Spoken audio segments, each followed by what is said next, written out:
Hey guys, just a few minutes, quick tutorial on how to work with your colored pencils. I don't normally recommend small little sharpeners, but this is going to be available to you if the electric sharpener is not available in my room. This is definitely better than trying to use an old sharpener that doesn't work well. So here's a little individual sharpener. What you'll want to do if you need to sharpen your pencils is to move this little outer piece until you can see the hole. And then once you have your non-sharpened pencil, stick it in there and gently turn, just a few turns. You definitely don't want to over sharpen your pencils though, because they will break. The brand that we have for just regular sketching is the Crazy Art ones. They don't have as dark or deep of a color as some of the other ones I've talked to you about before, but the nice thing is if you end up breaking these, they're not super expensive, so you don't have to be upset. As for blending colors, which is what this is about, I just want to remind you of a couple things.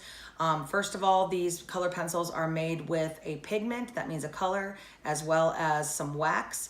And the wax and color mixture is what makes your pencil either higher quality or lower quality. These have a lot of wax in them, which means that they're not as high quality as professional art pencils.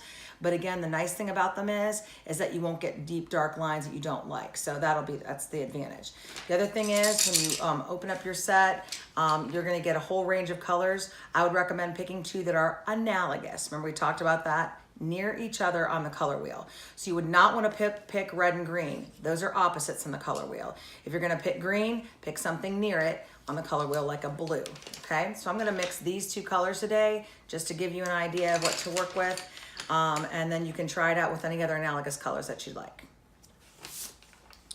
What I want you to do is give you some practice to work on your Gyotaku print. I want you to start at the top of your practice paper and use your whole arm, not just your wrist. Notice my entire arm is moving. Tilt your pencil on its side, and as you drag that pencil back and forth, come towards yourself, but as you do, press lighter and lighter and lighter, just like we did with the chalk, okay? If you wanna go back up towards that, press the same light amount and just give it one more layer, okay? Then once you have a pretty good dark to light value scale, start below this, significantly below it. And this time you're gonna do the opposite. You're gonna go back and forth with the pencil on its side, but you're gonna come up towards the blue, okay? Now if you notice my pencil is getting really, really low on the one side, I am gonna go ahead and sharpen it. Again, turn it so that the hole's open.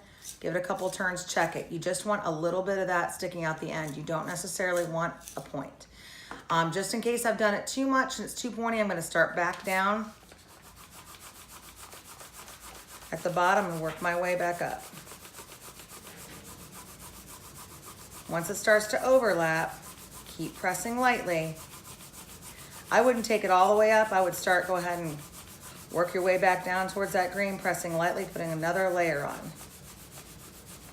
If it's not dark enough, go start back with the other layers. Always start with the dark area and move your hand back and forth to overlap those two colors. If you make a mistake or make a dark line, just make it look like you meant for it to be there. Add some other dark lines in there, add a couple little patterns in there, but don't just scrap it, because remember, you only have so many prints to work with. Practice first on your least favorite print and then go to your most favorite print for your final. Good luck.